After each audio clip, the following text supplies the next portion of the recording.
doesn't matter. Hey, doesn't matter. It don't matter what they say, we gon' talk anyway. Bell rings, mic check, let the real ones play. From the legends to the new blood climbing the ladder. Welcome to the show, it doesn't matter.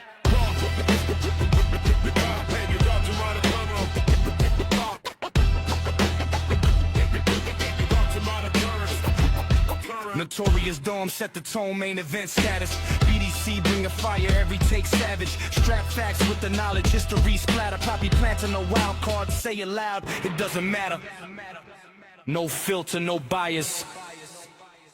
This is the It Doesn't Matter podcast. What's going on, guys, and Happy New Year. The It Doesn't Matter podcast is back. New year, same us. It doesn't matter. I'm the host. I'm Notorious One. I am Dom. I'm here with BDC. I'm here with Poppy Platino. I'm here with the man that chose this show. I am here with Strat Facts, and this show sucks today. It's because of Strat Facts. It is his choice. Fellas, what's going on? What up, baby? Happy New Year.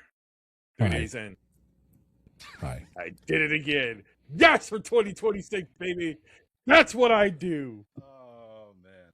All right, well, the first year of the show, we're going to... First show of the year, excuse me, let me rewind that. First show of the year, we're going to take it back to 2006, New Year's Revolution. I know what this show was all about. Platinum and I, we watched this back when we was in high school. Yeah, we did. BDC, not sure what you was doing at the time, but Oh, I saw it. Why did you choose New Year's Revolution 2006? Yep, so 2006, I was getting ready to move down here in the good old Delaware. But yes, I definitely saw this pay-per-view live. Not there, obviously not at the arena, but I did definitely catch it on pay-per-view because at this time I had a job and I had money so I can buy these things. Was it $49.99 at the time? Yeah, it was a little expensive. Damn. It was a little expensive. All right. But this was one I really wanted to see, so, did what I had to. All right. Well, Strat, why did you choose this show? Well, there's plenty of reasons why I chose this show. Some are kayfabe and some are the truth. Which one would you like to hear? Let me hear the kayfabe first. Well, the kayfabe is because what a way to open up a new year, other than New Year's Revolution itself, a tremendous pay-per-view that has a long 3-year history. It adds our 3 years in the podcasting business. That's exactly right, Poppy Platino. Okay. That was the kayfabe reason. Ringside Steve chose this show, and thank you, Ringside. I'm not gonna lie. For the benefit of the choices, I lend my choices to our guest host, Ringside Steve, the excellence of everything, Eric Rutkowski, our number one guest host of all time, the notorious Pat Weddle. So yeah, I'll offer up my choices. We get to pick what we discuss on this show, and I usually give it up. So he chose it, but our taping schedule was a little too soon for him. That's why he's not on this show. So, but the guys already started watching the show, so we're gonna stick with it. So that's the real reason. But hey, it's a really notable show. It's a very important show in pro wrestling history. That's what I like to. That's my focus. I like to think of historic, analysis, where things are, the guys, the wrestlers from, where they were at that time, where they were before it, where they ended up, where they are now. So there's a lot to talk about regarding all the matches and the past, presents, and futures of all the superstars on this show. All right, well, let's get right into it. We have Joey Styles and the coach, Jonathan Coachman, on commentary, and this show takes place in Albany, New York. In our opening match, we have the rated R superstar Edge and that Lita in his corner. If you don't know she's a hoe, ask Reby. Champion Ric Flair. Man, what a time in wrestling in 2006. Seeing Ric Flair with his Intercontinental Championship reminds me of John Cena with that Intercontinental Championship at this moment right now. Ouch. Ooh. Really? Yes, Yeah. he I didn't guess. need it. He didn't need it. He didn't. It's true. Where were the fans being so offended and all that when Carlito beat the young upstart Carlito for the Intercontinental Championship? Huh? Where's It doesn't matter. oh Terrible. Boy, but 2006 is a wild time in wrestling, man. Ric Mhm. Flair's your Intercontinental Champion. And I remember SmackDown versus Raw 2007. He's out there dry humping and doing the figure four and doing the walk, the step, and all that other stuff like that. Everything you've seen in that match, this match right here with Edge and Ric Flair, he did it in that game back in the day. I said, wow, this bring me back. John, you still got that game, SmackDown versus Raw 2007? Featuring, no, that's not featuring AEW, that's 2008. I have all the PS2 games up till I think 2011. I think 2011 was the last. That was the last one they probably sold on. No, they had one more. The cover was DX, Shawn, and Triple H. Their big ass faces. That was like the tag team edition. I think that was the last one released for PS2. Because that's all I had. I'm a late adopter of video games. So the last one I have right now in this attic I was playing with was SVR 11. Story mode's really it's not. He's the only one. I was looking at I was looking it up and I was playing it for a while and they're like, oh, the story mode's pretty good. I'm like, it's pretty shitty if you ask me. So I don't know what they're talking about. Whatever. I mean, I didn't know how to play these games back then. It's like I played the story mode once, right? You pick a guy, you play the story mode. I assume the game was the same for any guy you chose, which is incorrect. Apparently, it's incorrect. They have 20 guys and they go through different story modes. I'm like, I had no idea that was a thing. I didn't know this had replayability. I'm an idiot. I've been not getting my value out of these things forever, So you could in theory, pick anyone on the roster and play them through a story mode. And someone tried to play as Hardcore Holly, and they're like, why can't you play as Hardcore Holly? Because they didn't bother recording his voiceovers. They're like, no one's going to pick him. Don't bother. They already knew if he was gonna be in the story mode. Beat him and give me that belt. How you like me now? God damn. Here's a booking idea. Give me the World Heavyweight title. What are you gonna do with that belt? Beat everybody. Damn it. Damn Sparky Plug. Sparky Plug. Oh man, he's Way to go, Thurman. Way to go. He's always going to be in our podcast as one of those guys where like, all right, he's going to be the guy to watch. And then they screwed him over. I think since we've been doing this podcast, we probably had maybe 2 matches of his. I remember one of them was against Al Snow, and Al Snow was trying to drown him in that dirty ass river. Yep. Yeah, I remember we was all hyping then. We're like, never mind. And then I think the other one was December to Dismember. Did he get injured and didn't even make it to the chamber? Yep. There you go.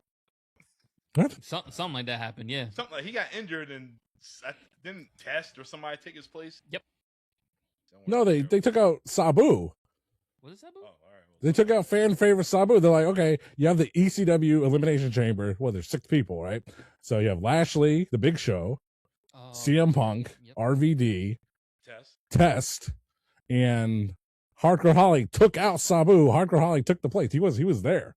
Oh, okay. He was there. It doesn't matter. They took out Sabu to put in Hardcore Holly. What a slap in the face to the ECW brand. Next week's show, Hardcore Holly. No, absolutely not. Why did you pick Hardcore Holly? Because it got an H. All right. Deal. Because he said he'll beat me up. Damn it. Because he had the best drop kick in the business. That's why. Oh, absolutely. Yeah, I could agree with you on that. At the time. Sure. Strap. Wasn't his finisher the Alabama Slam? Yep. That usually finishes my night. Don't forget, he used to be a tag champ with Cody Rhodes. Hey, you know the joke that the Falcon Arrow never wins a match? He's done the deal 1, 2. Oh, it never wins. And then Takeshita his finisher is the Falcon Arrow, I believe. He calls it the I don't know what he calls it, the flaming rights, something like that. And I think it's just this. I think it's exactly just a Falcon Arrow. It's like now it's a finisher. Now it pins people. So there you go. All right, well, And that's how AEW is the number one. Falcon. That's What's it. old is lame again. Yes, everything's coming back. All right, let's get to this old Ric Flair, your Intercontinental Champion, taking on the Rated R Superstar, Edge. I thought Edge was going to win the title, the Intercontinental title at this time. Because he was on his way. They were pushing the man, and he was sleazy, and he was willing to do anything. But it didn't happen. My man Edge got DQ'd for hitting Ric Flair with the Halliburton, the Money in the Bank briefcase, and it busted him open. Real good. Mm-hmm. Hey, if you want blood, go with Ric Flair. You know he gonna go do what he got to do like to a bleed. champ. So he got disqualified. I didn't care for the match. I thought it was nothing special. Flair at this time, he was definitely dwindling, and yeah. So BDC for you, obviously we know Edge is gonna be a Hall of Famer, but do you think at this time that he was gonna be a future champ, or was this just another match just to see what he can do? I think at the time it seemed like he obviously you put Lita on his arm. You're trying to make him a mega heel, so clearly the push was on. To the level of how high that push would go, you wasn't really sure. I mean, we all knew that Edge had something special even when he first started out. And it just you just didn't know when he kind of faded. He kind of faded to black for a while, and he kind of comes back as the Rated R Superstar. It's like, okay, you see this push is coming, you see it's happening, but how hard are they really going to push him? Did I think that he would be pushed to championship status, to main event status? I won't say that I did. I would have liked to have seen it, but I didn't think at this point, especially after this match, that was the direction they were going to go. I just didn't.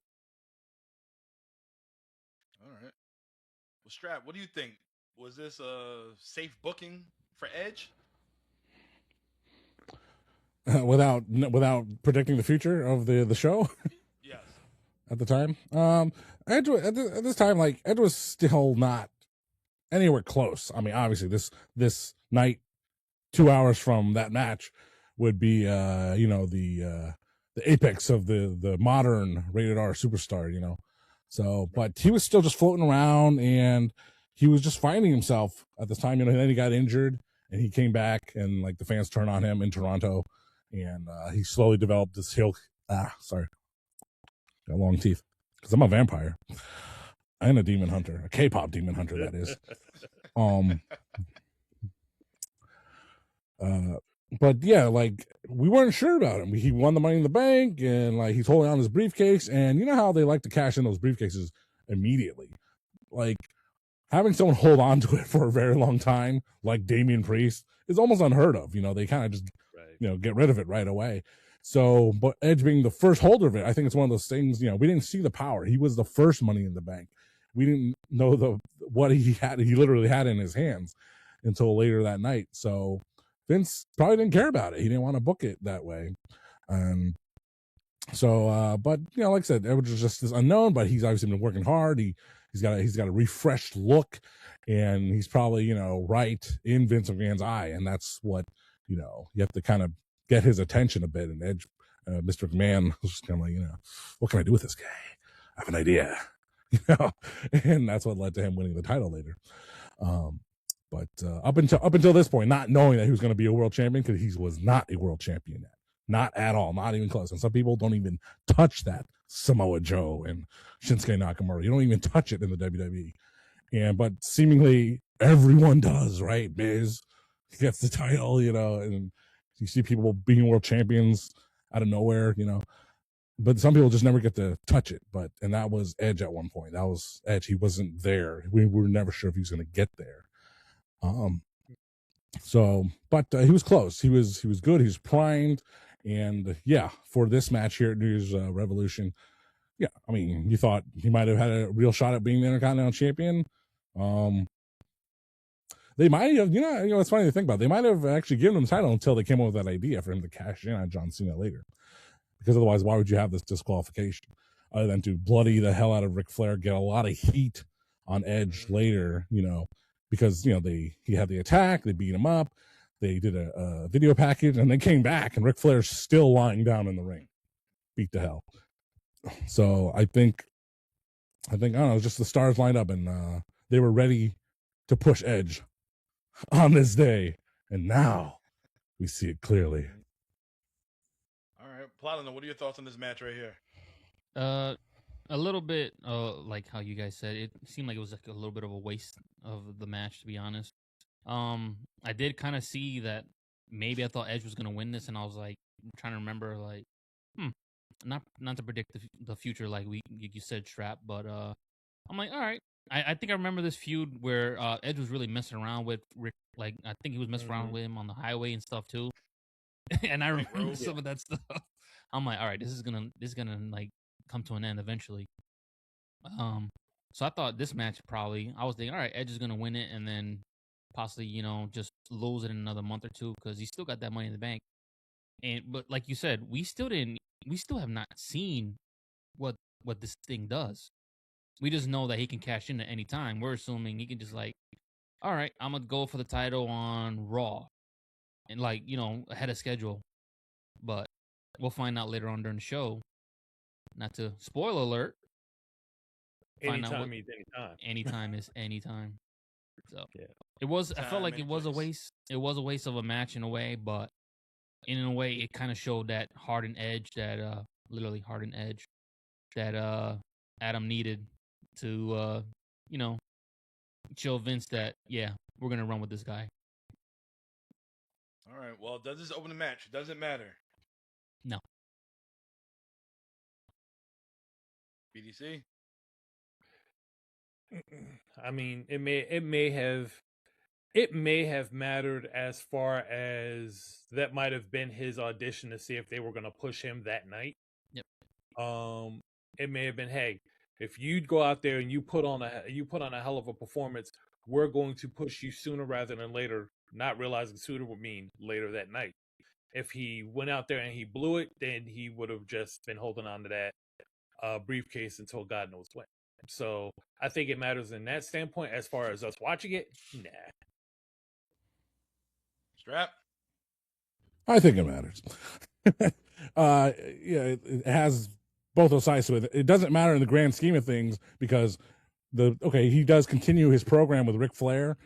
Not necessarily the journey for the Intercontinental Championship, but he does continue his he defends the title against Ric Flair once.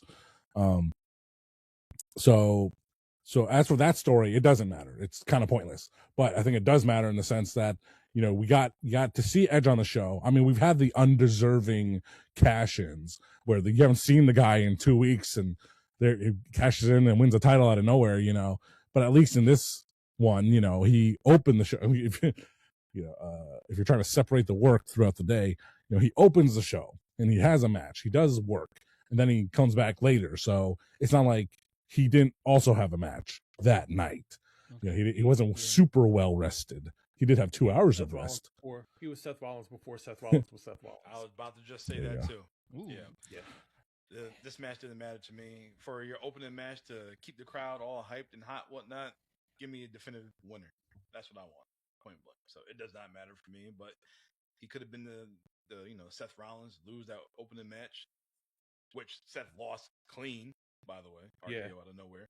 And he comes in later on night and he cashes in. Could have been that way, but let's not understate that RKO he took though. That had to be one of the best RKOs of all time. Yeah. So and the mere fact that we found out that they could not get that in practice, and then the only time they got it right was on the day of the show. Yep. That just like Mr. Perfect, same thing. This is just another thing where a lot of people don't understand greatness. You need to practice, and we talk about practice. Mm-hmm. There you go. Yes. All right.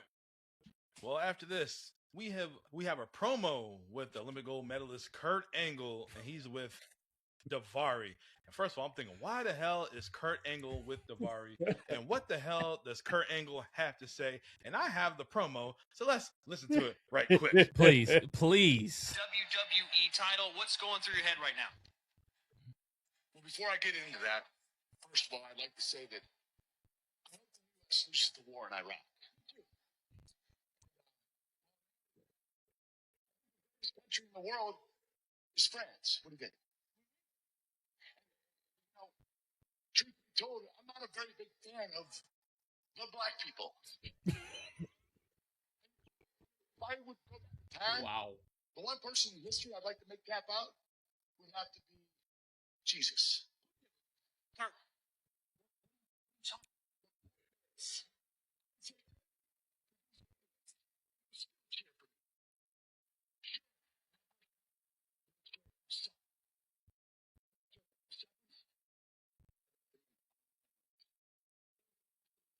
So I'm watching this, Christmas weekend, after the holiday weekend. My dad's in town. He's working in my station where I'm at right now. And I see him looking. What the fuck's wrong with this asshole? That's his reaction. My dad doesn't watch wrestling. Like, you like this guy? I'm like, yes, I do. I do like him. Just hearing that shit, like, wow. Oh man. I had to basically explain it, like, yeah, anything that he does, the fans are gonna love whatever he do. So, Oh man. I remember talking to you about this before we recorded, and I knew your dad was in town, so I had to ask you what he said when he saw that. I was like, nah, Dad, he got a black son. He's good. He's an agent now, WWE. Jason Jordan. Man, Oh, I love that he took a man. picture with him too. Family photo. Separately, it reminds me of my old roommate. I was just listening to whatever, just wrestling music in my room or something, and Eddie Guerrero's theme comes on. I lie, I cheat, I steal, and he's a Latino from LA. And he's just like, what the fuck are you listening to? I lie, I cheat, I steal. It's like, what the fuck? I was like, oh, don't worry about it. Vato. He's like, what? BDC, with everything going on in the world right now, how do you think it would play out for Kurt Angle if he said something like that today? he would have gotten jumped before he left the arena. Security, they would have had to have security with him all the way back to his house and pray that no one found out where he lived at. No, he would be canceled on so many levels. It is ridiculous. That was a dangerous. No, promo he'd there. be the next president of the United States, Kurt Angle, 2026. That's true. That's where that promo would get him today. I agree. You're I hate to wrong. say- I hate You're it. wrong, BDC. I gotta agree with you on that, Strap. That's exactly what would happen. No, I'm actually quite right because he wouldn't make it to 2026. He would not make it. Please understand, he would not make it. Listen, man, the world is messed up. How do you have Malcolm Jamal Warner dead and Bill Cosby still alive? That is true. Listen, It's terrible. Bill Cosby's been in hiding, so he In prison. He's nowhere. You can't find him. Hey, at least One. we still got And number Felicia two, Rashad. and Malcolm passed away trying to save his son. That's noble as hell. So Yeah. I mean, it's not like he just went out there and got hit by a bus or he just had like a condition that took him out. He was out there being a hero. So the heroes die young, man. There was a Same condition. Gaspard, same shit. Yep. That's sad. It was high tide. That was the condition. Yeah. So heroes die young. It happens all the time. At least we still got Mrs. Cosby. Yes, we She's- do. We have Felicia Rashad. Yes, we do. She's not a hero. Still the GOAT. She let it happen. TV moms for me. Mhm. Still the GOAT. We know that about you since high school. Any woman that can All speak right. a little Spanish for me, ya tú sabes. Platinum loves TV moms. And she ain't even All right, well, Spanish. after That's this, crazy. He currently Yeah, loves the mom women's from match. Stranger Things. Yes, sir. That's Yeah, all that. Stranger Speaking of Things, women. Netflix, all that good stuff. Mm-hmm. You want to check out New Year's Revolution? Check it out on Netflix. You're welcome, WWE. Yep. There you go. All right, after this, we have a women's title match. We have Trish Stratus, your champion, taking on her stalker, Mickie James. Mm. And this match right here, this match went in. I enjoyed this match. This match, first of all, had a lot of TNA. Trish up top, Mickie on the bottom. Yeah. Yeah. The chicks were laying it in. Trish with the chick kick. Mickie, she looked good. This is a good ass match. The story was good. I enjoyed it. It was a banger. Did you guys enjoy this match? Absolutely, bro. I was yeah. curious about yeah. the divas at this time because they weren't trained like they are now, but these two girls, I need people to understand. Like, everybody talks high about Mickie James, how she looks now. They talk about how amazing she looks now. Y'all don't know shit about the Mickie James era and Mickie before that. Mickie James has been a beast body wise forever. Yep.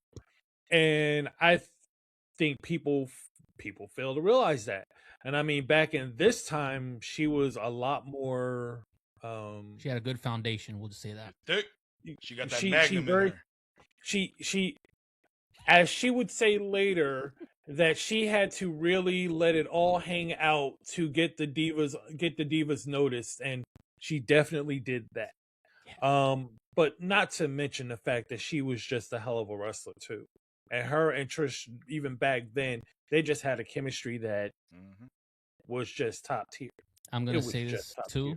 Mickie James is the female version of Kurt Angle. All her best stuff was done in TNA. Yeah. Yeah. I didn't watch much of her You didn't even TNA think stuff. about it, but if you really think about it, her best stuff was in TNA. Hardcore country. Hardcore country, yep. Yeah, they killed her off on TV in TNA. Hey, that's And good. brought her back. And brought her back. And brought her back. It's a hardcore country, all right. So, Strap, what are your thoughts on this match? Did you enjoy it? Yeah, it was a really fun match, and yes, I was checking out the physiques of the superstars. Yeah, Mickie James was very underrated in WWE history, just because some people didn't appreciate her. In the management and the booking team, speaking to her later career, once she settled into a regular non-stalker character, the whole Mickie James stuff, that stuff is bleeding from the creative. Like, oh, she's not as good looking as Michelle McCool. It's like, I'm sorry. hey, man. Yeah, I'm sorry, bro. I don't know what you're looking at. Mickie James had look wise and body wise She's a 10. top 5 from the time she hit WWE to the time she left to the time she came back. Yep. She has been top 5 every bit of it. Yep. But imagine this. You're Johnny Ace, you're Bruce Pritchard, you're Vince McMahon. Who do you choose? Who do you like in their mindset? Someone like Michelle McCool or someone like Mickie James? They like blonde hair, blue eyes. I'm not saying us, not this quadrant. I'm talking about those 3 old white fogies. That's true. The corporate white man of America. What do they like? They like blonde.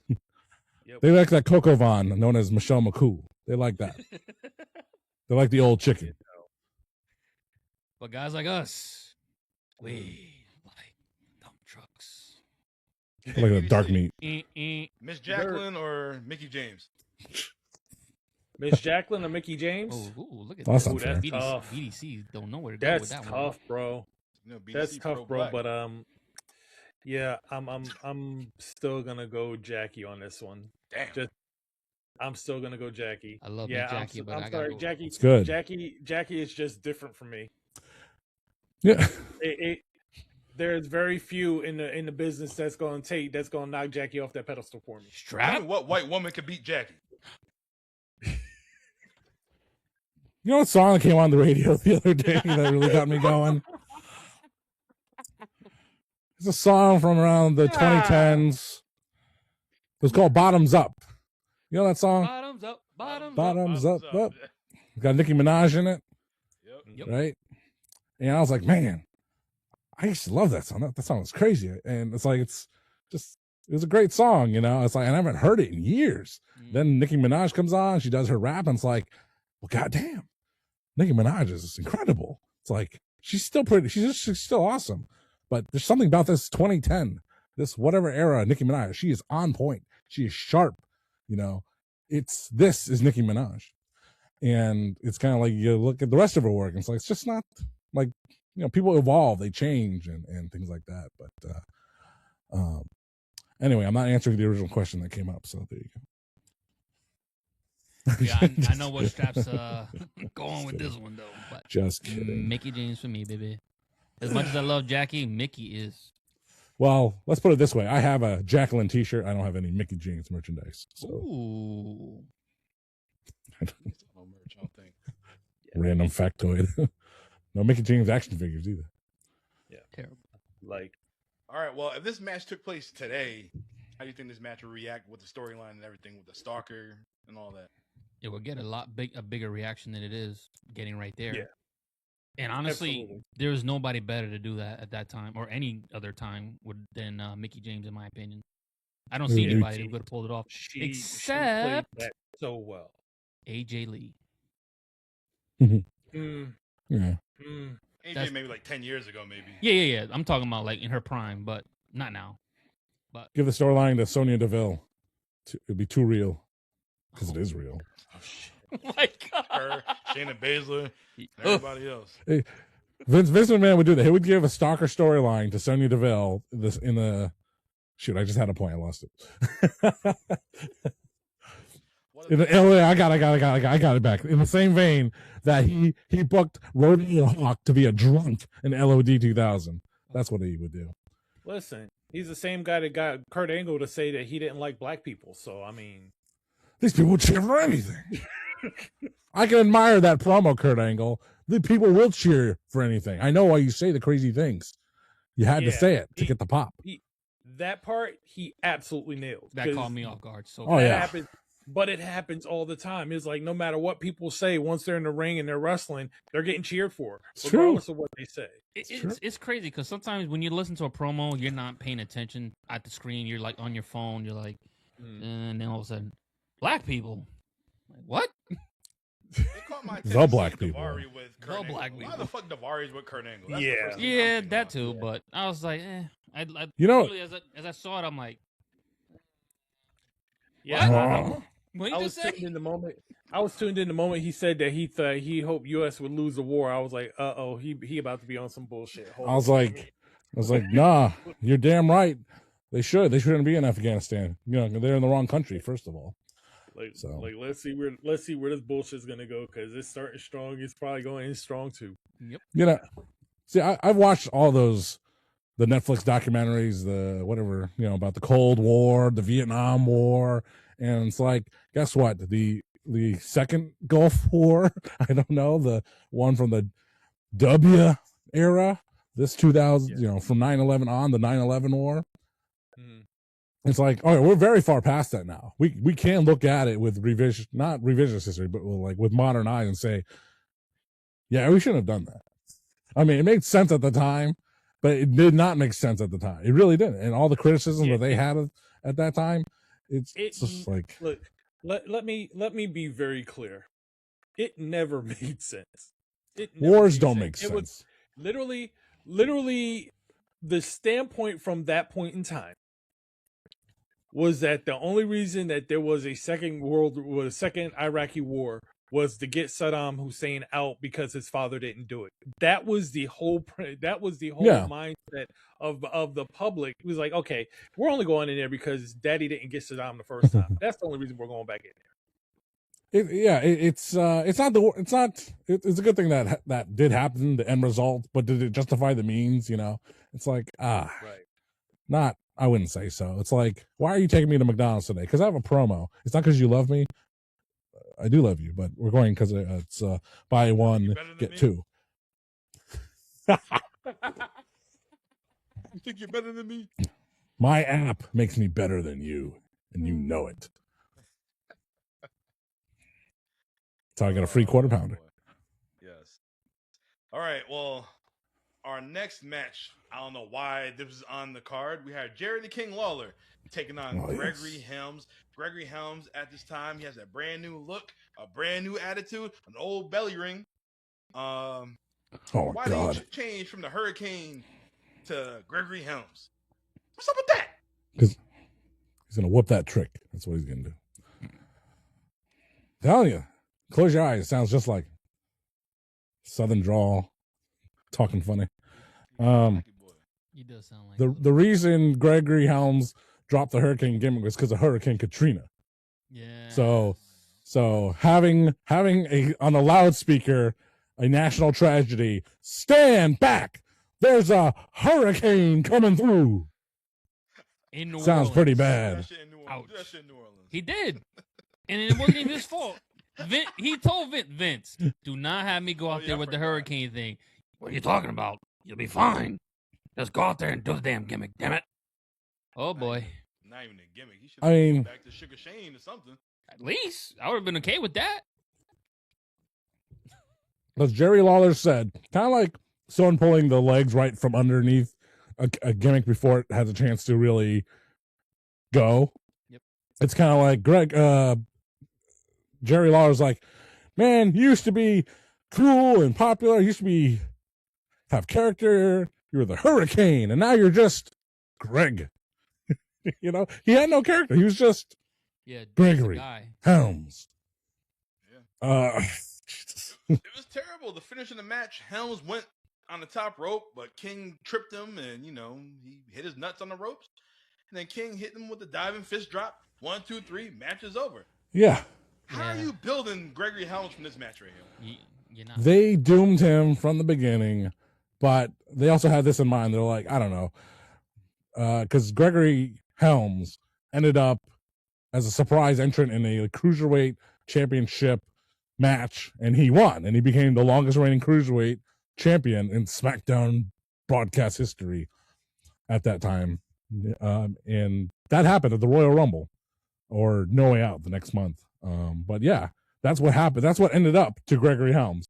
It's like he went from the Hurricane to a loser heavyweight gimmick back to the cruiserweight division, where he remained a pointless champion for well over a year. That's the story of Gregory Helms. And he wasn't doing any cruiserweight stuff too. He was like keeping it on the ground, basically like that Dean Malenko style. He's the anti-cruiserweight, yeah. Yes, I remember that now. Oh my goodness. It was Listen, it man, wasn't great. it does not matter whatsoever. It wasn't I hate it. It was a waste. It would drive Austin Aries to quit. Coach said something on commentary. I can't think exactly what he said, but something referring to King. You keep on doing that, you have a heart attack in the ring. Yeah. Oh my god, I heard that and I was like, oh, jeez. Foreshadowing. Yeah, we didn't know that was gonna happen, but I think it was like maybe it was like an elbow drop, whatever. Because Ziggler hit him with like 4 elbows and went to the ring. 6 or commentary booth. Almost 10. No, it was like almost an hour later. He's on the commentary booth and then boop. Sound like John. Yep. King, you all right? King, you all right? Yeah, it's pretty bad. Just joking, John. Just joking. Sure. All right. Well, welcome to year 4 of the Hey. Let me call Dad. What's Dad's number? The house phone goes to Google The only Voice. good thing about this town is not that far, so we can get to you pretty quick. That is true. Bike. Which way I gotta ride my bike, John? I gotta go this way, down. Do I go up? Apparently, if you want a real workout, take it by the high school, go down the cemetery toward Iliano's, grab a free mini slice from Jose. I'll suck some damn ice. Yeah, the way it is right now. Oh Lord! Somebody probably run you off the road anyway, idiot. All right. Well, this match definitely does not matter. I'm not giving that BDC his thoughts on Gregory Helms because he knows it doesn't matter. Yep. Exactly. All right. Well, our next match, we have the Big Show, who's one half of your tag team champions, and he's taking on the fat Triple H. I noticed that too. I was like, damn, you lose the belt and you get fat. Get off the juice.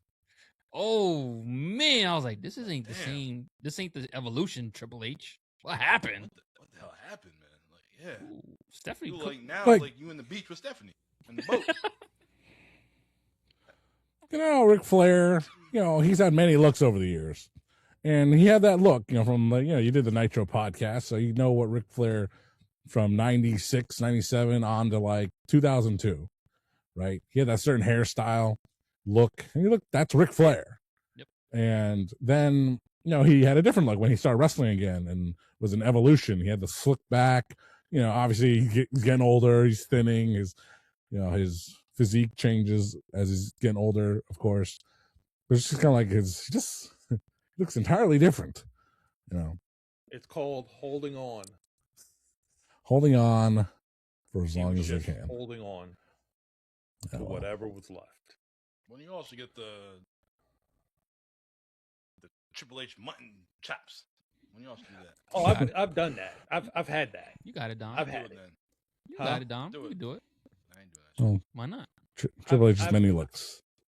I've had that before. I've had the mutton chops. I've had the shaft look.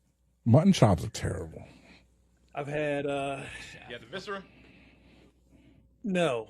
I had the Big Show. I guess you can call it the Hogan for a while, or just this. Fu Manchu? Yeah, I had the foo. I can't do that. There's no way. Yeah. Dye your beard black and mustache white. That'd be dope. Yeah, do that. Do that. Have my beard black and my mustache white. Yeah. No, just your mustache in this part black, and then everything else white. Some NWO Oh. type joint. That'd be dope. You want me to pull a Scotty Steiner? Yep. Yep. Next time on IDM Podcast, will he have the Scott Steiner? Maybe. Or will If I John do have some a math, I'll say mustache? no. Will John have a mustache Nope. at all? I was just about to say, put it in AI, they'll give you wherever the fuck they want. I still don't understand why AI gives you a mustache. I mean, the new logo, you can't see it. It looks better because it looks like a shadow, but it's still the Yeah, mustache is still there. He's like, how did he get a mustache? He's never How'd you had give me a mustache? I thought There's that's what like- you sent me. I don't know. There's like we see the 5 o'clock shadow. You want a mustache? Meanwhile, every time they send you an AI with my hat, they got the wrong letter and the name's all wrong. Hey, because Uh, Platino, I doesn't matter. I doesn't matter. Yeah, Doesn't matter. I noticed that. The little things you guys don't understand before we record. the Michael Jackson black and white video in the end where they turn all the races. Right. So there's only one guy in that whole image that I could identify with. I know There you're is a talking Chinese about- girl. What are you talking about? So somehow Dom got that picture, put it in the AI generator, Yeah, and he popped did. up with the logo because that's who that guy is.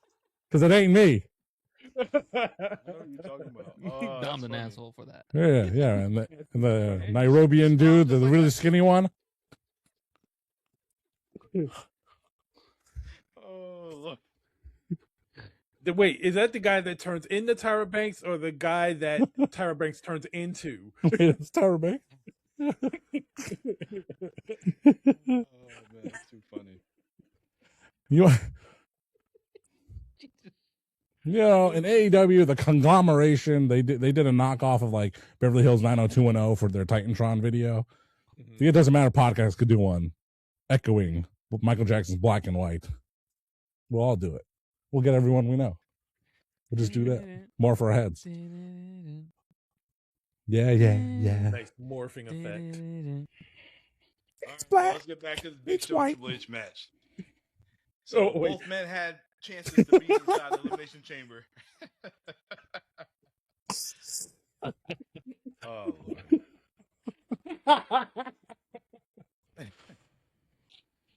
All right. Well, And Big Show both had chances to be inside the Elimination Chamber, but they cost each other's opportunities to get inside the match. Big Show at this time, he had this big ass cast on his hand because Triple H Yeah. took a sledgehammer, put his hand between the steps, the ring steps, and bam, smashed the hand. So he got a broken hand. And during the match, Triple H took the cast off, and he just had some red knuckles. That's it. you know, Mark Zuckerberg actually wrote for WWE for a little short period of time. Serious? The guy Yeah. from Facebook? Yeah, that's where he got the thumb thing from. Oh shit! All right, never mind.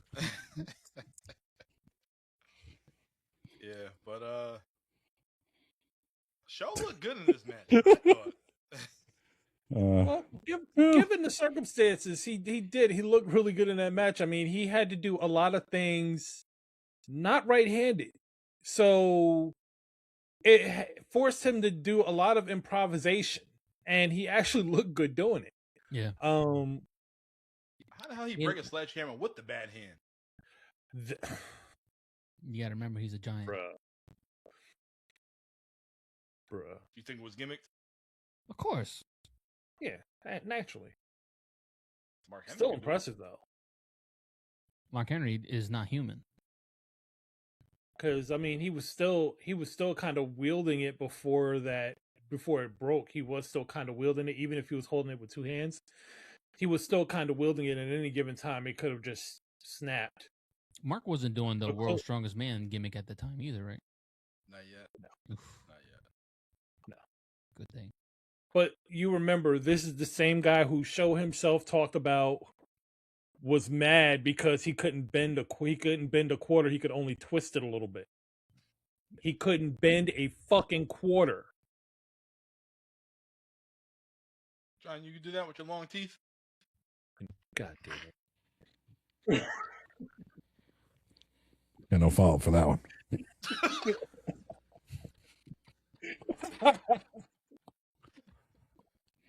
Well, Native American name is Longtooth. Also doubles as my mutant X-Men name. Oh God. Where's Longtooth? Oh, man. You know, who needs the Doomsday trailer? It's right here on the It Doesn't Matter podcast, 2026. Facts. Oh, man. All right. Well, this match, Triple H, he did everything what he could possibly do to take out the Big Show. So, hits him with the low blow. Pedigree. 1, 2, 3. Triple H gets a win. Yet again. Yep. Nothing changed. Yeah, No. Besides his body type. Nothing changed. yeah. It's like BDC was saying though. It was a different match that you weren't expecting from Big Show because he's doing everything left-handed. Dude. I didn't like the cast thing, but kind of did in a little bit too because it was to his advantage a little bit, but then at the same time it wasn't. I don't know. Right. It's tough. It's tough to grade it a little bit because he's still doing big man moves and still being able to do his thing. But Triple H is gonna Triple H. Yeah. And what was it? Was it the shot to the nuts, or was it the sledgehammer It was the shot to the head? nuts and the sledgehammer and Sledgehammer to the pedigree. the sledgehammer to the head when he was Yeah. trying to choke. When he was trying to choke slam him. Yeah. Yeah. So. But I mean, that was Triple H at that time. That was peak Triple H. He was always finding ways to escape. Was he a heel at this time or a babyface? I couldn't really tell. Yes, he was a heel at this time. This was a couple of months before the DX reunion. They got back in 07? This was a couple of months because they unified in they unified in 06. They unified June of 06 when Oh yeah. Shawn Michaels came back. I think Shawn Michaels got hurt. Shawn Michaels came back, and they unified in 2006. Strap.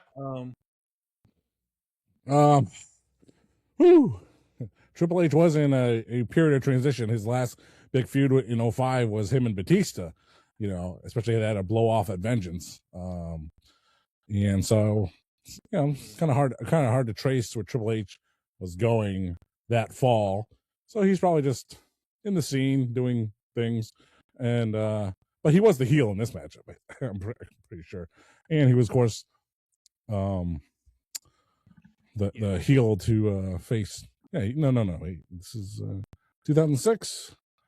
Yeah, 2006. So yeah, it was him and Cena at WrestleMania, right? So, yeah. I mean, he was playing like the cool John Cena, obviously the baby face. So Triple H was the cool heel, and even I remember that.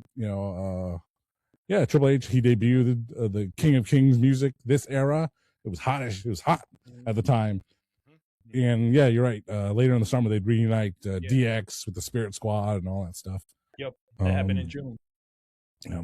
So, yeah, just late 2005. It's kind of a mystery where Triple H was. I feel like this match didn't even belong on the card. Like, why? Just because it's Triple H? Oh, we put him on the card? Kinda I mean, they worked the storyline. They worked the storyline with him jacking up Big Show's hand. So yeah, they put him on there, and because it was a storyline. But did it really need to be there? No.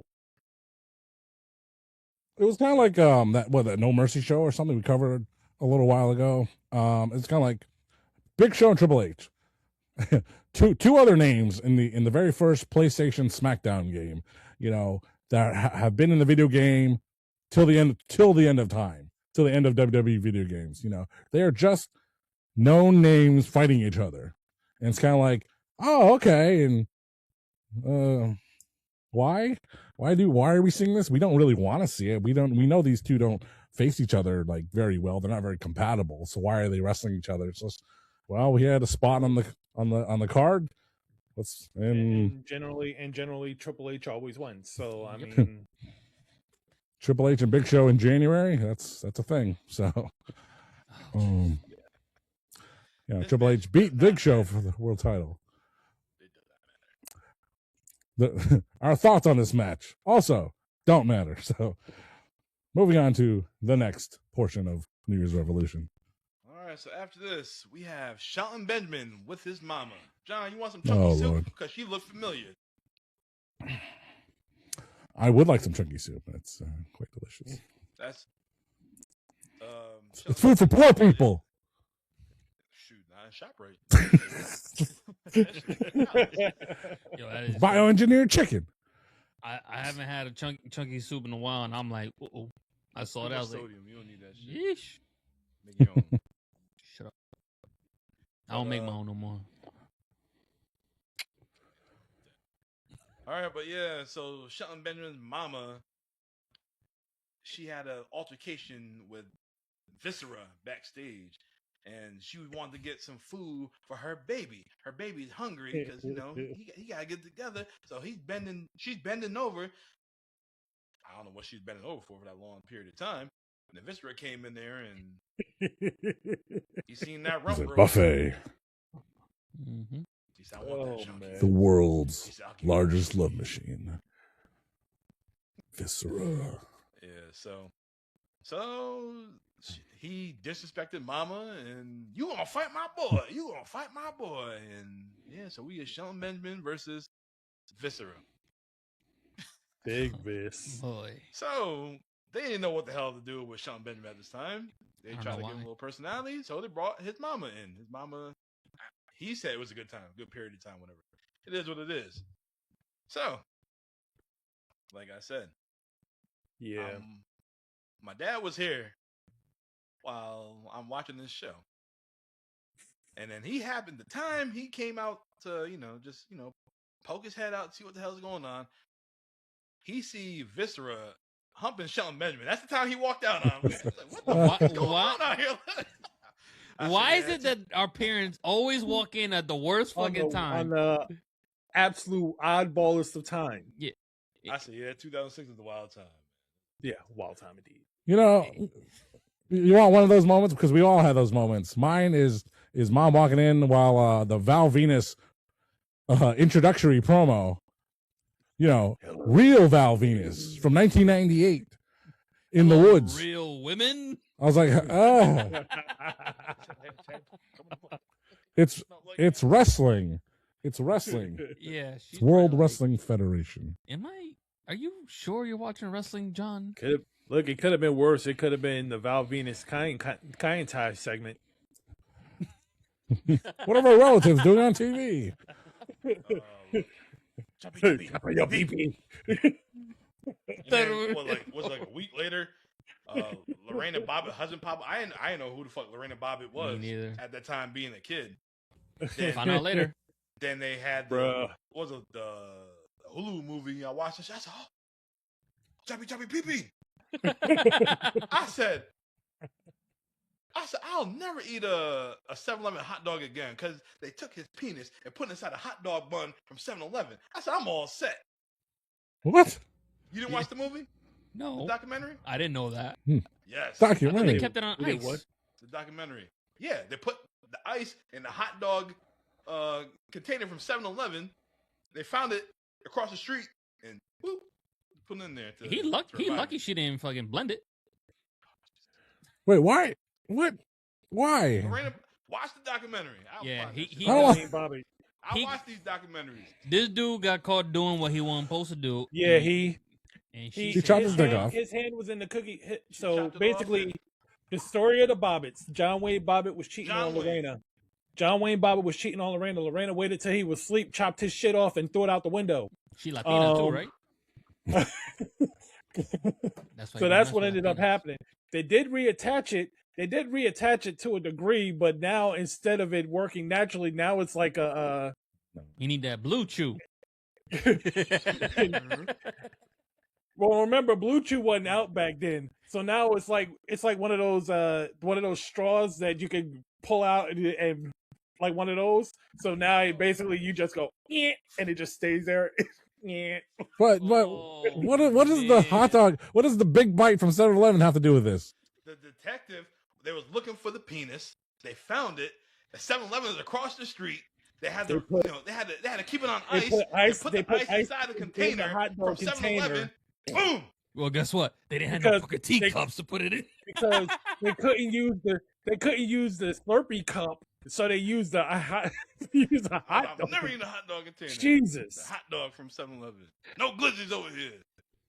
Jesus, I mean. How much space? How much room did you need at this point? All the blood is out of it. It's probably like that big. How much room did you need? Was this movie written by Trey and Matt Stone from South Park? No, it was a documentary. It was a documentary. It was a documentary. This was real life, brother. It's like, I know how to make this more extreme. They could have took the taquito bag and put it in the bag with like 3 ice cubes. Who put the bee in the front? Who put the bee in the front of the fridge? Who put the bee in the Oh, Lord. How we go from wrestling to Lorena Bobbitt? Oh, Lord. Oh, it's going to be a good year. We're back. We're back. Oh, shit. For those of you who have never seen our podcast, enjoy the entertainment. We're not just give you wrestling. We're going to give you some fun. Oh, yeah. Yep. What's your show about? I can't really tell you. We have a topic. You guys talk about wrestling, right? Nah. Yeah. Nah, it don't matter. We have a topic. 8 times out of 10, we stick to it. Wait till we see what goes on our Facebook page this week for this show. Fucking wrestling page on Facebook gonna be hot dog containers and glizzies. Hey, we get sponsored by 7-Eleven. Thank you. Yeah. Yeah, they're open again. Thank you very much. And we went me and Abel the other night. Yeah. Yep. No hot dog for me, I tell you that.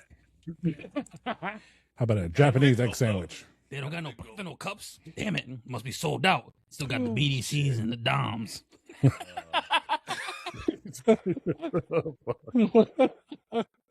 Y'all sold out of Poppy Platinum cups? Must be. Sucker.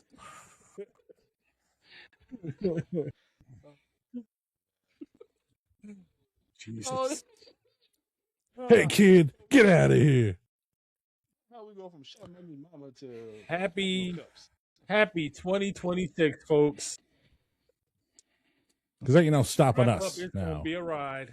Well, my next line of my list I had said 2006 is full of a lot of humping. So there you go, Lorraine and Bobbitt humping and all that. Yep, shit. yep. We already there. Already there.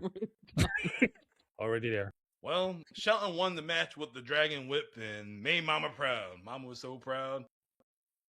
Guys, Yeah. Well, bear in mind if you know that she cracks Big Vis with her crack, with her Big Vic won the pocketbook. crack. She cracks him with the pocketbook before he gets nailed with the Dragon Whip. You will find out what significance that has shortly. But yeah, Shelton won the match. He was happy, and Mama was happy, and I swear, I swear, I give Thea Vidal, who is the actress who played Shelton's mama, a lot of credit, because that was some chicanery and bullshittery that she went through for weeks in that role. She liked that And shit. she's a comedian, so I'm pretty sure she took it in stride. But yeah, I give her all the credit in the world for that, because that shit was funny. All right, Strap, my That shit was question's for funny. you. Was this the longest Viscera Mabel match ever? This shit, oh my god, this is a long ass match. It Yeah. seemed like. I was trying to think of a match that went the distance like this. He probably did back in his Mabel days, the MOM days, which, I mean, if I'm watching some old wrestling and I see Men on a Mission coming on, I'm not watching it because it's not for me. Well, seen when, unless it's Hammond versus Thurman plug. I seen when they turned Big heel, Daddy V? They took out Mo. Yeah. No. What's the rapper's name? Oscar. R.I.P. Mo. I mean, really, if you're talking about probably his most high profile match in his career, it'd be him and Diesel at SummerSlam. That's what I was thinking. Yeah. That's the only thing that There came you to my mind. I mean, his King of Ring matches didn't anything for him, but oh my goodness. I mean, it's a long- he passed away, and his family, they sued WWE for the concussions, all those group lawsuits, and I'm sure they worked out a deal or something because they signed a Legends deal with the family, and that's when randomly you just see like King Mabel action figures and stuff like that. You're like, why? Who asked for this? Was it a big action figure? Oh, a lot of plastic. Got to go for those figures. Got to go for the Omos, Great Khali, the Big Show figures. Then you get your money's worth. Unless you remember Alien, the movie, and they had an action figure line. So they had the toys. See, this is where the toy thing comes in, right? Nothing about wrestling again. So you had the good guys, the heroes of Alien. I don't know if they made it a cartoon or a TV, whatever. You know how they did that in the 80s? They made everything a cartoon show. So you had the good guys, the humans, and they had their weapons, and they're the army or something. Like, What is that? That is an alien, Is it Alien queen. Pop. But those action figures, the humans, would be like $4.99. So if you wanted the bad guys, the what do you call those guys? Those beasts? Xenomorphs. If you wanted a xenomorph action figure, those were $6.99 because they were more plastic. They're bigger and more plastic, I would still buy one. so they cost more. Paying for plastic. She always does. That's why she's lonely at night. Luna Lovegood. She's only been in the Harry Potter series for 14 minutes, but made an impression that lasts a lifetime. I was gonna say something, but I was like, let me not. Yeah. She's in the With the toilet. wand. Just We'll get canceled if I say a freaking match. Dobby was only in Harry Potter for like 8 minutes. I didn't watch that shit. Dobby. Anyways, Don't be afraid. Dobby or sock. what's up with Shelton Benjamin at this time, fellas? Why was he Hey. going downhill? Like he has the talent. I know you probably need a manager, but why couldn't they get right Here's with Shelton Benjamin? the thing with Shelton Benjamin. It's like everyone knows he is a phenomenal athlete. Everybody Yes. knows that. I agree. No one would never not say that. and he's such an experienced person. You know, they brought him back to WWE, you know, in 2016, and he had the run until the end of the Hurt Business kind of thing. And he even had, you know, like that show Main Event. You know, he even had like they let him do a promo saying, "Hey, or it's my birthday." Either it's his birthday or his anniversary or something. And he got on the mic, did a little speech. Man can't talk. Dude can't cut a promo. I mean, first of all, there's people that can do promos about their wrestling character and da-da-da. But it's like, hey, talk about yourself. He is Lance Storm of the WWE. He is an amazing talent, but his promo skills are severely lacking. He's always best with somebody else, which is why he works so well with Hurt Business, because MVP is the ultimate promo guy. So you get him around somebody like that. That's why he works. He doesn't have to say anything. He can like let all his actions talk in the ring. That's why he's working so well with the Hurt Syndicate over in AEW now. Is the same reason. It's because you're attached to MVP. All right. This is a serious podcast. Why? So if this guy was able to talk, you think his career would be a lot different? If Abel was to talk, Yeah. yes. Because, like, yeah, I mean, again, you're the boss. You're Vince McMahon, and you see your talented roster. You see guys that can talk and wrestle, the guys that can wrestle only, the guys that can talk better than they can wrestle. And Shelton Benjamin's just in one of those categories. He's not the one that does great in both. And, you know, none of us are wrestling bookers, but we all, you know, maybe we've played the video games, we've had the action figures, we've all booked our own storylines, you know. And don't worry, Royal Rumble coming. Oh yeah. you shut your mouth. Oh, Book we got it. something special. So if you have your roster, and whatever, where are you putting Shelton Benjamin? What can he do for you? You know what he can do. He can have the great matches, but it's like, you know, I need the guy that can do both in all these segments. It's like, I'm not picking him because he can't do that.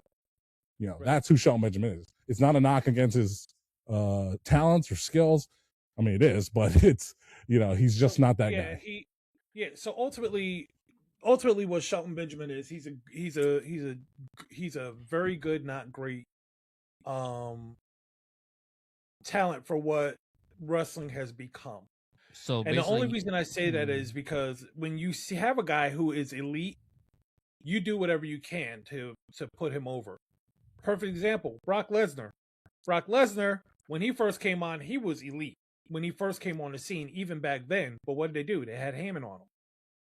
When they brought him back, Heyman came right back with him. So it's like they've always made sure he's had somebody to do the promos so he wouldn't have to. He did all his talking in the ring. Shelton Benjamin, of the same ilk, he's a great wrestler. He just is not. He is not, for whatever reason, he's not at that elite status that Brock Lesnar is coming in. So he's one of those guys that, he's got to kind of find it on his own. He doesn't. He's great in the ring. Those promos, they weren't good. And I mean, the worst part of it is Shelton is actually a very funny guy. If you ever follow his frenemies beef with Mia Yim, that is some of the funniest shit you've ever seen. So the dude is a funny guy. It's just for whatever reason he can't translate it into promos, and that has always been kind of like his block. Because when he went on the Indies and became Shelton X, he became huge. In the Indies, he didn't have to talk. He just went out there and did it in the ring. He became huge as Shelton Benjamin X, or Shelton X Benjamin. But then back in WWE, he's back to needing promo skills, and which is part of the reason he ended up with MVP. And it was working until it wasn't. And, you know, that's why he's in AEW now, where it is working. Yes, we see him again.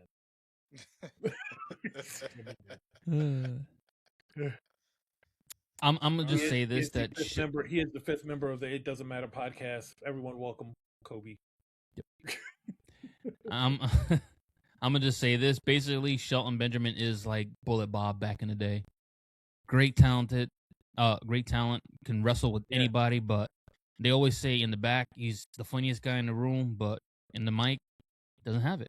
It doesn't translate. It doesn't translate. And everyone's like, it doesn't make any sense. Backstage, you're the funniest guy in the room, You can make anyone laugh. You can cut a promo with anybody, but when you get in front of the stage, it's like something does not make sense. Something like, dude, you should be world champion, but you're not.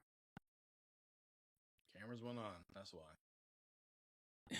Sucks. Yeah, you know, not everybody's made to pop their personality out in front of the camera. I mean, And it's- just look at me when I started. You wouldn't think I turned out to be where I'm at now. You'd be like, what the hell? Boring. The evolution. That's it. Evolution is a mystery. I was going through some old photos, some old screenshots, and I screenshot a lot of the It Doesn't Matter podcast. And I just saw like that one photo from our very first pilot. It's like, someone take a look at this photo. Y'all take a look at this photo. Y'all tell me what you see in this shit right here. Oh, there goes the camera. So I tell you right now, if you go back to there, to where we at now, they'd be like, there's no way. There's no way. Definitely came a long way. That's for sure. Yep. That's what happens when you keep grinding. Listen. And like I said again, practice. We talking about practice? Practice. Practice. All right. Well, that Shelton Benjamin and Viscera match, it does not matter. No. It doesn't. All right. Well, our next Absolutely. match, we have a bra and panties gauntlet match. They brought us back. We had a classic wrestling match earlier with Mickie James and Trish Stratus. Now we have a match, bra and panties gauntlet, and they're kicking off with Maria and Candice Michelle.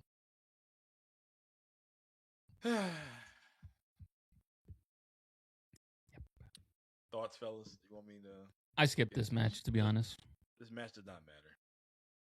Who Shout won? out to Jack Doan though. Jack Doan, he always getting that referee spot Yeah. where the chicks roll on him, and Yeah, Cool. I mean, there's a couple of things to note in the match, which grand scheme of things doesn't really matter, but it is what it is.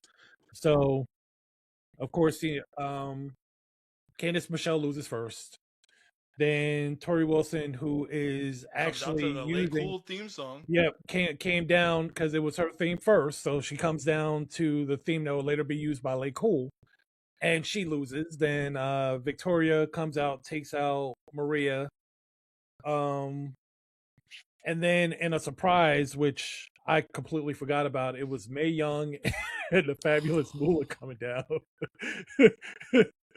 And Mae Young stripping down in what the King called her size 34 long bra.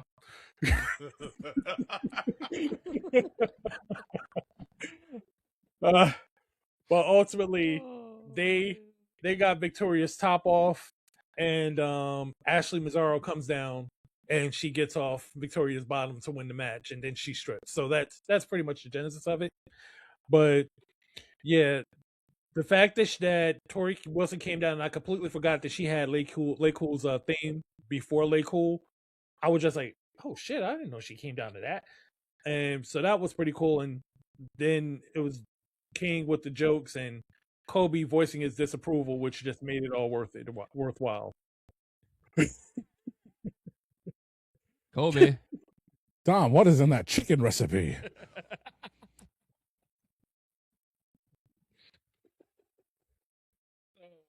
Pepto. Ah, Kobe! Oh, Kobe. Kobe! So, watching this match, like I said, my dad was here too. And at the time, he went to, poke his head out, see what the hell I'm watching. Oh, wow. That's a Fabulous Moolah. They still wrestle? Who's the other chick? So that's Mae Young. Yeah, what they about to do? So, all right, don't worry, you about to see. Next thing you know, he just went to the kitchen and sat down. Like, all right. He said, what the hell's going on in this show? I said, man, this is 2006. This is how it was. Oh, man. R.I.P. Ashley Mazzaro. She Yes. Yep. Yeah. She was good.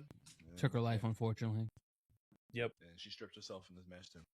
Yeah, she stripped her for the victory. She stripped herself. How we Yep. have a classic and then we go to this shit? WWE booking, baby. Something for everyone. Plus, there's no other show in town, so whatever.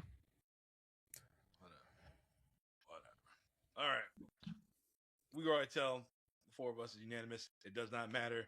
But this main event, it definitely does matter. Yep. The Elimination Chamber. I remember watching this numerous times. We have Kane, Mhm. Chris Masters, Carlito, Kurt Angle, Cena, and the Heartbreak Shawn Kid, Michaels. Shawn Yep. Michaels. Ooh. And at this time, they were pushing the hell out of Carlito and Chris Masters. Chris Masters had the look. Carlito had the personality. Yep. The show kicks off with John Cena and HBK, and these guys, they going at it. They going Yep. at it, going at it, going at it. My guy at this time was the Olympic gold medalist, Kurt Angle. My man came in there. He was suplexing everybody. He brought the intensity. He was taking everybody out. Mm-hmm. He slingshot Shawn Michaels into the cage, cell, chamber, whatever the hell we're going to call it. And Shawn, he's busted open. Yep. Chris Master comes in. He put the master lock on. Guys, I don't know what the hell was the big issue with Chris Masters. Like, I ain't see nothing. Like, he was just like He was a he body. had a great physique, but he's just like Brackus. Yeah, the fact that they literally announced during the match, oh, he's about to be 23 years old. I was like, really? Oh shit!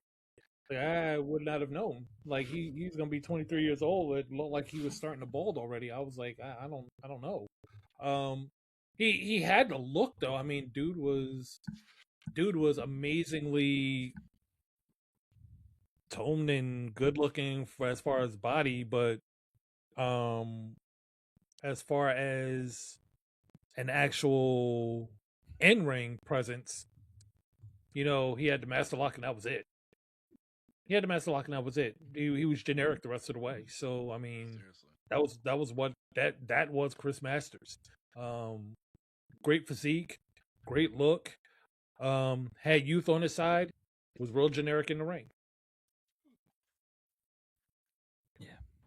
The downfall of Chris Masters' career is that JBL didn't like him. That's it.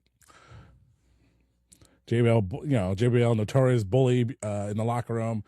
Just, you can imagine, like, if you're working there and you're one of the talents and you're a push talent, JBL probably looks at him and is like, man, you never earned a thing in your life. You suck. You're terrible. And some people come out of it, like The Miz. And the only thing he had to do was this. I'll tell you what, JBL, I will leave tomorrow if you get out of my master lock. And then really put it on him like it was like he was. No. This is not a storyline from the video game, BDC. Like, well, you know what, Bradshaw? If you get out of my master lock. If you get out of my master lock and I put it on you like I'm really meaning to hurt you, if you can get out of it, I'll leave tomorrow. Tell you what, we were seniors in high school when this Chris Masters took place. Yeah. And we used to put people in the master lock. Yep. Master lock challenges, that's what we used to do back in the day. Can you break out of it? AJ Tillman, yep. I broke out of it in my mom's living room. I broke out that joint. Dom did. I remember my buddy, Dom didn't let me do it, though. He's like, you about to pass out. I ain't passing out. I'm good. I remember that time I was watching wrestling with my friend. He didn't watch wrestling, and all I kept hearing about was this master lock, this freaking master lock. And then he finally sees it. He's like, it's a full Nelson? I'm like, yeah. Yeah. Yeah. That's it. Well, the Rainmaker's just a clothesline. Yeah. Clothesline. That's all that is. Ain't nothing better when Dom tried to get me in a figure four leg lock, and then I reversed it to ankle lock. He tapped. I will always remember that. I made Dom tap. Yeah, I used to throw my back out a lot, and as a kid, I was very flexible, obviously. So I was like, the sharpshooter doesn't hurt. Walls of Jericho don't hurt. I'm like, then you get older, you get that back pains. You're like, oh god, that's terrible. Oh no, Yep. Ooh. Yeah, age makes that move very painful. Yeah. Age makes that move very painful. Especially when you're the activities I used to do back in the day, you ain't doing no more. Your body like, we ain't doing that no more. Yeah. So, all right. Well, back to the match. My man Kurt Angle has John Cena in the ankle lock, and I am hyped I am hyped. Like I said, I we remember watching this to this was- day. I was so hyped. I remember Shawn to Michaels this hit day. him with sweet chin, 1, 2, 3, and then Kurt Yeah, got eliminated. Yo, I was pissed. Dom, Boy, I was Dom, pissed. Dom and Kurt were basically like, boom. And I see the silence on his face. He's like, oh my God. He was like, are you kidding me? These damn chamber matches be pissing me off. I love it. Just like when Triple H or when Goldberg getting ready to spear Triple H, and Triple H sidestep and hit him with that damn sledgehammer. Yep. I can't take this shit. I remember Yeah. being at your crib for that too. You was pissed. He dominated everybody. Next thing you know, sidesteps and done. I'm like, oh my God. I can imagine those great memories for Platinum. You know, when your friends just become the most deflated, and it's the funniest thing ever in the world. You know. I don't want to talk about that. Wow. Streak? Football. Yeah. That's really talking about deflation. Yeah. I'm part of the. Let's just say I'm part of the evil empire, and they were about to use the force on this. Don, why don't you have a And seat all over of a there? sudden- Look, I won't say a word. I will just do this.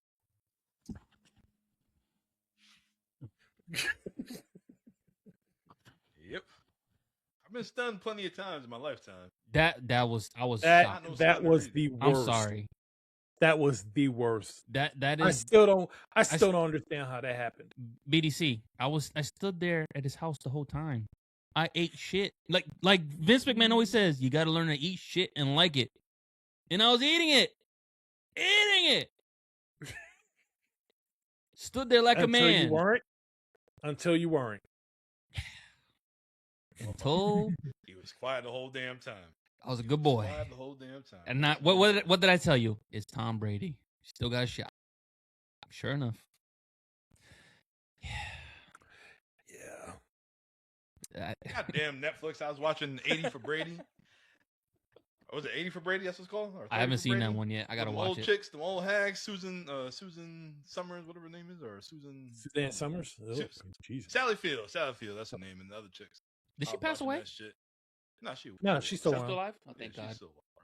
I was watching that movie. So, let's see what Super Bowl they wanted to go see. Yeah, it's one of the other Falcons. I said, these bitches. I was so mad. I know he said I'm turning this shit off. I watched the whole thing. I was like, I'm already this far in. I was awake too. I'm like, let me just watch it. These old bitches. Oh, Wah, wah. another thing. We like football too. In the show. Yes. Ain't that right, San Fran? The night's very young for San Francisco tonight. Tonight's a rare day. It's like I'm not into.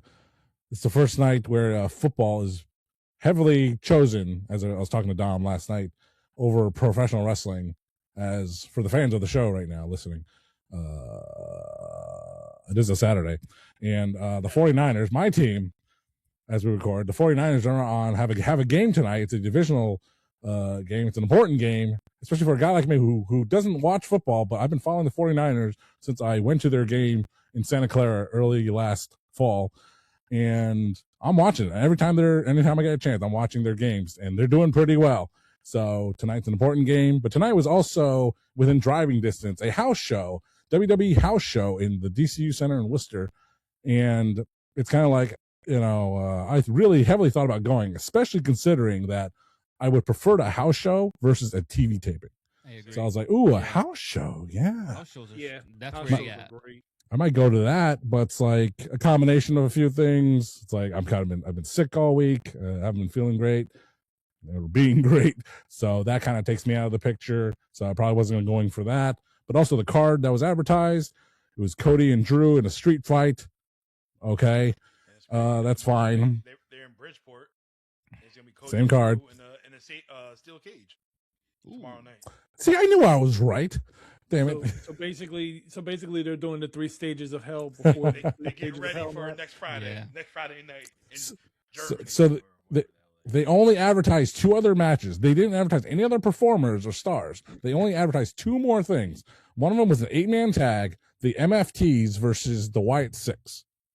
Okay. Yeah. And the second one was some unnamed women's championship match. Not to denigrate the women at all, but it's like that. Nothing. Whatever it was advertised was not enough of a draw to get me to come to Worcester. So the 49ers game on the ABC network at 8:00 p.m. coming up soon. That's more of a Yeah, draw I than think- that house show. Yeah, I know they had been running Jade versus Michin, but Michin ended up She hurt her shoulder. injuring her shoulder. Jesus. So at the house show, so Michin ended up injuring her shoulder. So that may have been the match that was supposed to run at that house show that they've had to kind of change on a whim. I don't know. I mean, But All 3 matches is crazy. yeah, only advertised 3 matches. It's like, can you tell me anyone else is going to be on the card? There's not any listing whatsoever. You know, Terrible. so it's a crapshoot. Terrible. All right. We got sidetracked again. Let's get back to this chamber. John Cena. They did not want this man to win. Well, he won it. 2006. They were pushing Yeah. Cena to the moon. Cena was winning all the big matches. He was Big Match John right here. Yeah. Was But this you- the start of Super Cena? Just about. Coming close. Yeah. Yeah. It wasn't and the- there yet fully, but it was Superboy, not Superman But yet. yeah, and you had to know based on how that how they were really having Shawn Michaels get really egged on and pushed by Vince that he would be like he was going to be the first guy in, but then ultimately would be one of the last 2 in there too. But it's just Cena at this point, he was, as you could hear, he was still on the half and half scale. He wasn't being overly cheered. He wasn't being incredibly booed either. He was still chain gangs. He was still kind of he was babyface, but he was still kind of straddling the line. He wasn't Fruity Pebbles, John Yeah, Cena. he was still straddling the line between full on babyface and I still want to be a heel. So it was starting. It was starting in earnest. I think the Edge Cena that feud is kind of what cemented him into Super Cena category. Because at that point everybody wanted Edge had done his job and being such a unlikable heel that everybody wanted Cena to beat him. So when he did, it was easy to really just kind of push whatever agenda with him you wanted at that point. All right, well, Cena, he got the win, and after the match, Vince McMahon came out. He came down to the ring and said the night is not over, and the Money in the Bank winner is going to come in and he's going to cash in. So we have Edge cashing in his Money in the Bank briefcase, and Edge he's hot. Him and Lita come down to the That's- ring. Did you see Vince, like the little brief interaction he had with Vince, Edge, like basically saying, Turned it in. yeah, Basically, like it's your time now, basically. yeah, like basically saying, go out there and don't fuck up. Basically, like this is your time. Shine, come and shine for me because I'm putting my company on your back. Yeah. I love that. For 2 weeks. I dug it. Yeah, I dug it. we know, Jonathan. You have the keys to the condo for 2 weeks. Just want to Hey, get a test well, you know drive. that next night we had a live sex celebration. Yeah, that Saw shit. Slip, too. Yeah, so I will say that based on how the Money in the Bank contract is cashed in now, I very much prefer the old just having somebody come out and announce it versus the I'm gonna give it to the ref. The ref is gonna ask me, "Are you sure?" Like I I'm not hate fucking that. giving it to you. I'm I pretty damn sure. You sure? And then you're going to take 15 minutes to get down, to leave the ring, take it over to the ring announcer and say, hey, they're going to cash in the briefcase. This is a one-on-one match now. No fucking duh. We know that. Just walk out the ring, put it down, ring the bell, and let's go. Yep. Because now they're in the ring and they're hurry up, hurry up, hurry up, hurry up, hurry up, hurry up. Yep. And it's like, yo, just give me somebody to come out and be like, he's cashing in. Let him come out. Let him run down to the ring. Give whoever's in the ring all that time to be scared half to death. Yep. Not knowing what's going to happen. I kind of agree with So you be on it. that, BDC. I mean, you got the 2 GMs on both brands, even the third one Yeah, on you can NXT. very easily do that. Just like, here you go. Like, have, like, was it Scrap Daddy or Nigel? Pierce, you talking about? Pierce? Yeah, it's Or not Nigel. Not Nigel. Nick Aldis. Yeah, You Nick, got Nick either Aldis Magnus. and Adam Pierce. Yeah, Yeah. Pierce or Scrap Daddy and Magnum and, Scrap Daddy and Magnus. Yeah. there you yeah. go. Have them show up and all right, they're gonna cash in. Here's the briefcase. Run to the ring. Boom. Regardless if the wrestler's ready or not, you're running to the ring. You want to get this done. By the time you get there, Yeah. all right, the ref's gonna get him up. 1, 2, 3. Hit your Right. finisher. Go on. Right. And you also, what you also have with that is you don't have to run around with a fucking referee. Like you have them come down and you don't need to have another referee come down. Bring a referee down. Why? You have one there. Yep. He didn't leave. He's still freaking there. Yep. Like, just how hard is that? Like they make it so extra to try to run up people's adrenaline and run up people's blood pressure I before mean, you even get to the match. the only reason you would want a referee coming down to the ring with you is say they just cut a promo, and then obviously what happened with Edge. Yeah, was it Edge with Jesus? What was it? Edge or was it Alberto Del Rio? I guess they were cutting a promo, and then all of a sudden somebody came down and cashed on him. Ziggler, I think it was. No. Alberto just had a match at that time, I think. No, yeah, Alberto had a match and his leg was jacked up. So what? It and was Ziggler- Edge. I think he and got Ziggler cashed cashed on. in after the second time, I believe, or the third time. Someone was it CM Punk? CM Punk got injured backstage. No. I know CM Punk cashed in on Edge, I believe, though. Well, I think there was like it was after WrestleMania 26. It was like a cutting edge or a Jericho Yes. highlight reel, Yep. and Jack Swagger came in and cashed it in during a interview segment. Yep. So That's what it was. That would make sense to have the ref come down with you. Yeah.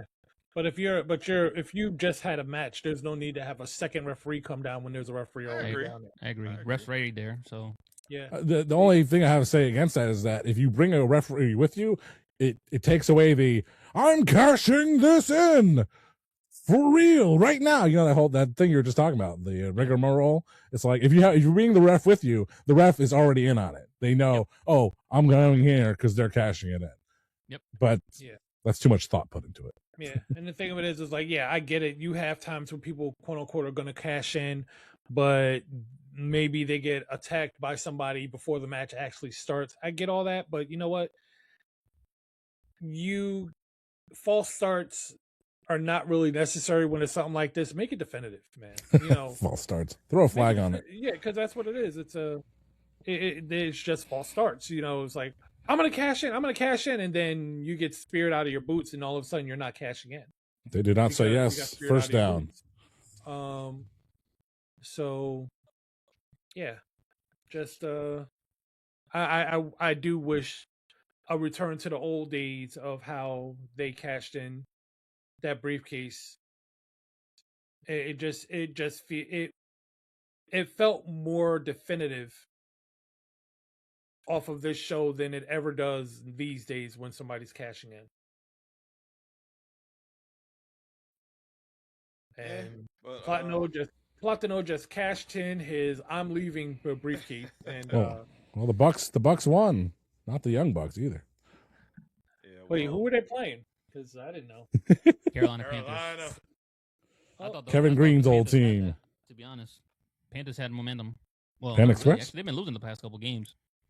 Yeah, well, Both the teams. Falcons win, they can still knock the Bucks out, and Carolina win the division. So Really? yeah, Whew. scenario. That's weird. Yep. Those sounds like wonderful scenarios. I wouldn't know what a scenario Wait. is other than So hope if- for the best and then hope for the best next draft. Now E- that the e- Bucks have beaten the Panthers, Tampa needs Atlanta to beat The Saints. New Orleans to win the South. Oh, never mind. New Orleans could win the South? I heard flights are pretty cheap going there. No way. The New Orleans is down. Yeah, Falcons playing New Orleans tomorrow. That's weird. I would think better that pray. they beat them, that they got the So division. basically, if Falcons lose, Panthers win the division. Wow, that's a weird scenario, bro. You beat the team and you still got to wait for another team to win or lose to win a division. That's What a bunch of crap. That's what happens when you suck it up enough to leave your fate in other people's hands, my The friend. division's trash, bro. Every year, ain't nobody over 500 in that division. That's crazy. Oh, that's hilarious. It's trash. Trash division. Like we're just not even gonna put that division in this year. We're just gonna go ahead and just we're not even gonna bother. They don't deserve a representative. Speaking of trash, go ahead, Dom. All right. Well, Edge cashed in. Edge is your new WWE champion. Edge is the ultimate opportunist. I was hyped because they brought me down. They brought me real low when Kurt Angle got eliminated. I thought Kurt was the winner, but I was happy that Edge got the win. Yep. That saved the pay-per-view because the pay-per-view it was Well, and if you looked at Edge's face, after he put the belt on him and stuff like that, the dude was literally tearing up like he couldn't believe it was actually happening. So either he's a really good actor, he was just really excited for the moment that he couldn't believe it was really happening, or it wasn't really going to happen until that match earlier in the night. Probably. Where they basically was like, yeah, we're going to push you. And maybe that dialogue between him and Vince at this moment was, maybe Vince telling him, hey, you're actually going to win the title. Go down there and handle your business. And I'll see you when you get back. Yes. See you with the title champ, So it just, looking at his face and looking at him tearing up, even though he was supposed to be a heel and he had to kind of rein it back in so it could be the heel again, was cool to see. Yeah. It was cool to see. all right. So my question for you guys: does this show matter To Edge, yes. overall? No. The ending's rewatchable.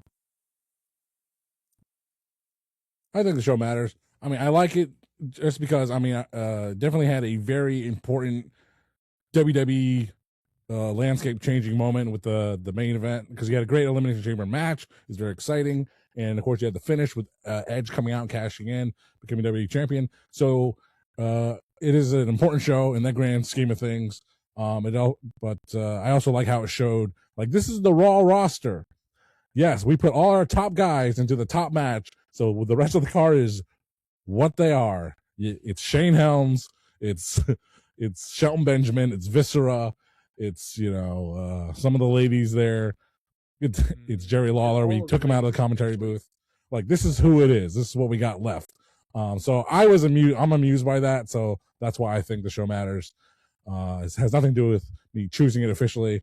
But I think the show is a very important show. Worth checking out. But if you're struggling for time, then yes, watch just the Elimination Chamber match and the ending shenanigans free on YouTube. I would agree with just watching the Elimination Chamber and the from the Elimination Chamber on. Because like I said, for Edge, it definitely mattered. It ignited his push to lead him to where he is now. For John Cena, it also kind of ignited him into his push to become a Super Cena. For Shawn Michaels, it did push him towards the DX reunion. Because at this point Vince was really digging in his ass too, and then eventually he was digging in Triple H's ass. But outside of that, the rest of the show was okay. Trish and Mickie, of course, that was great. That was a great match for them. But outside of that, the rest of it was, yeah.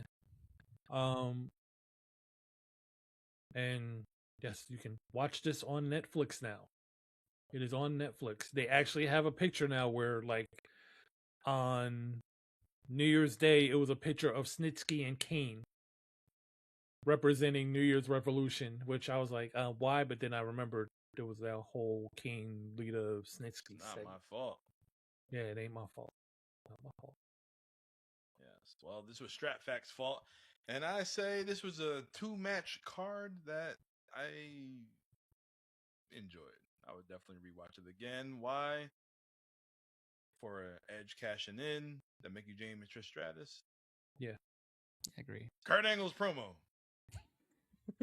Can't forget about that too. Can't forget about Kurt Angle and his promo. And Lord have mercy. But the show, it matters. It definitely does matter. It definitely matters for the rated R superstar. Yep, absolutely. And no, we've seen no dispute there. We got a little tease of how women's wrestling was going to turn out in the next decade or so. I agree. Yeah, so that is it. But next week, BDC's choice. We're going to talk about a tag team wrestler. We're going to talk about a wrestler that was, I might say he's hardcore, but he brought the fight to you. No shame in his game, and he's one of the Ring of Honor's, what was it, triple threat at the time? Tag team champion, TV champion, and world champion. World champion, yeah. Yep. Next week we're going to talk about the man, Jay Briscoe. Delaware's own. It's going to be pretty interesting. I know Strap. I know how he feels about him. I know BDC. He's from, that neck of the woods where he's at. Yeah. Me and Platinum seen him in person at Boiling Points. Yes, we did. Strap was in the building too. Yeah, I got to see him. I got to see him WrestleMania weekend. He was part of a House of Hardcore show. On a WrestleMania weekend, him and his brother were a surprise guests to the finale tag team match, which was insane. But yeah, we'll be talking about him next week. Yeah, I think WrestleMania Dallas WrestleCon Super Show. It was the Briscoes taking on Low Key and Homicide. I think it was Homicide. I think it was the weekend he retired. And I think Platinum might have been sleeping in the car at the time, but that match was reach for the sky, boy. It was a good ass match right there. Yeah. I think I think the match. I think that the night that I saw him, it was I think it was New Orleans, but I think you had another show you were going to, and I couldn't go, so I just had to find something else to do, and I ended up at this House of Hardcore show, and so next week, Jay Briscoe. Yep. Affiliated to the Briscoe brothers.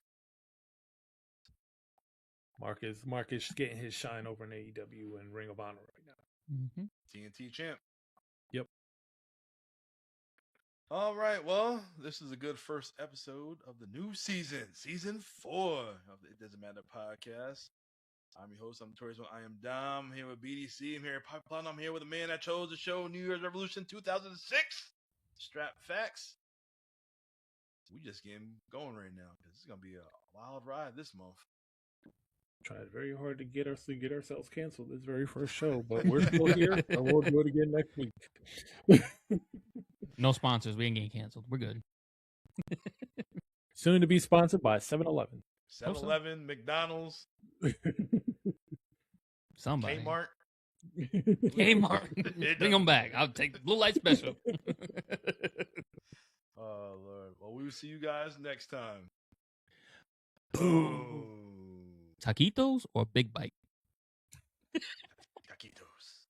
Bruh, neither. Fucking neither.